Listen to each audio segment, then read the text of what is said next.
আমরা আর্চারি কিংবা শুটিং, আমাদের টেবিল টেনিস, অন্যান্য যেইগুলোতে আমাদের ধরেন সাফ কিংবা এশিয়ান গেমস কিংবা অলিম্পিকে ভালো কিছু করার সুযোগ রয়েছে। আমি বলছি না রাতারাতি হয়ে যাবে, সেটা 5 বছর কিংবা আমাদের এটা 10 বছরও লাগতে পারে। সো আমরা শুরুটা করতে চাই ধারাবাহিকতায়, সেখানে জয় পরাজয় থাকবে, সব কিছু মিলিয়ে আমরা একটা পজিটিভ ট্রেনে উঠতে চাই।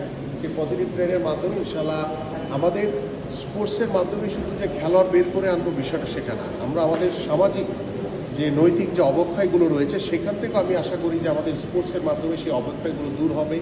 পাশাপাশি আমরা একটি সুস্থ জাতি গড়ে তুলতে পারবো, আমাদের সন্তানদেরকে ডিভাইসের হাত থেকে দূরে রাখতে পারবো কিছুটা হলেও।